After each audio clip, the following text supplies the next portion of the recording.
साथियों नमस्कार। आज की दो महत्वपूर्ण खबरें, दो या तीन आप कह सकते हैं।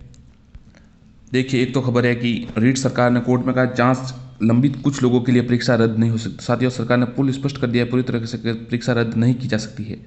राज्य सरकार और माध्यमिक शिक्षा बोर्ड ने रीट भर्ती 2021 में पेपर लीक के अनियमितता मामले में हाईकोर्ट के जवाब पेश कर कहा कि मामले में एसओजी जांच लंबित है। कुछ लोगों की लिप्तता सामने आई है और ऐसे उनका परिणाम रोक लिया गया है, लेकिन कुछ लोगों के लिए लाखों अभ्यर्थियों की परीक्षा को रद्द नहीं किया जा सकता। अदालत ने सरकार और बोर्ड के जवाब का रिकॉर्ड लेते हुए मामले की सुनवाई 17 नवंबर तक टाल दी। जस्टिस महेंद्र गोयल ने न्यायाधीश भागचंद शर्मा व अन्य की याचिकाओं पर दिया। राज्य सरकार ने कहा कि यदि एसओजी रीट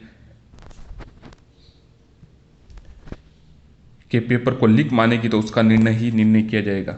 जबकि बोर्ड ने कहा कि जिन अभ्यर्थियों ने याचिका लगाई उनमें से अधिकांश ने तो परीक्षा में न्यूनतम अंक प्राप्त नहीं किए। वे चाहते हैं कि परीक्षा रद्द हो, उन्हें एक अवसर और मिले।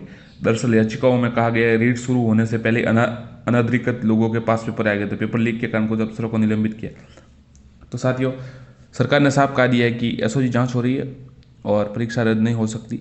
और बोर्ड ने कहा है कि जिन्होंने ये परीक्षा याचिका लगाई है उनके नंबर ही नहीं आए। मतलब वो बोर्ड ने ऐसा कहा कि जो न्यूनतम अंक है 60% वो भी उनके नहीं आए हैं।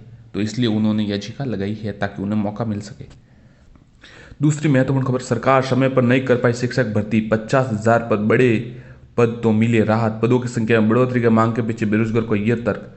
घोषणा के 2 साल बाद भी भर्ती क्रिया प्रारंभ नहीं हुई और 2 साल में बीएड बीएसटी से करीब 2.5 लाख अभ्यर्थी शिक्षक भर्ती दौड़ में शामिल हुए। लगातार रिटायर हो रहे शिक्षकों के कारण खाली पद संख्या बढ़ गई है। सरकार अगर घोषणा के साथ ही भर्ती प्रक्रिया प्रारंभ कर देती तो अब तक नई भर्ती प्रक्रिया करने का समय हो जाता। बिल्कुल सही साथियों, सही बात की जा रही है एकदम।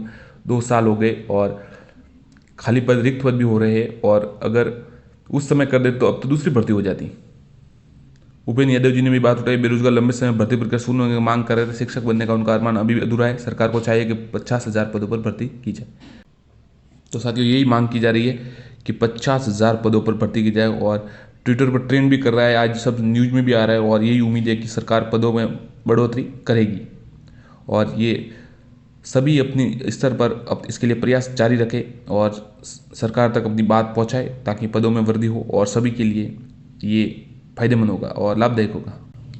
इसके अतिरिक्त साथियों, जो आपको पता है एफिडेविट दिया था सरकार ने कि 18,750 पद हमारे यहाँ हैं फर्स्ट लेवल में। तो इसका अर्थ ये निकाल लिया गया था कि लेवल 1 में 18,750 आ रहे और सेकंड लेवल में 12,250, कुल मिलाकर 31,000 हो रहे।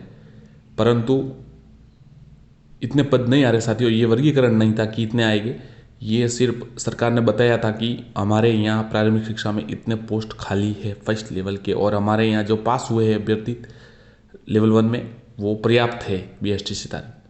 तो साथियों, इसमें घबराने की बात नहीं है कि लेवल 1 में बहुत ज़्यादा आ रहे हो और लेवल 2 में ज़्यादा। अभी तक पदों का वर्गीकरण नहीं हुआ है पूरी तरीके से। शायद जो एक फोटो घूम रहा है, जो एक इमेज है जो वर्गीकरण का, वो हो सकता है उसमें कुछ सत्य हो। परंतु इस बात में तो कोई सत्य नहीं कि 18,750 पद लेवल 1 के आ रहे। उसमें सिर्फ बताया कि 18,750 रिक्त है। अब इसमें से कितने विज्ञप्ति में आए वो अलग बात है। विज्ञप्ति आने की संभावना साथियों आप देख सकते हैं कि 13 तारीख तक तो आपत्तियां ली जा रही है और 13 के बाद हो सकता है संशोधित रिजल्ट जारी हो अभ्यर्थियों का। तो उसके पश्चात ही विज्ञप्ति आने की संभावना है और सर्टिफिकेट वितरण का कार्य भी होगा। इसके अतिरिक्त 17 नवंबर को सुनवाई है, 22 नवंबर को बीएड बीएसटीसी विवाद में भी सुनवाई है। धन्यवाद साथियों।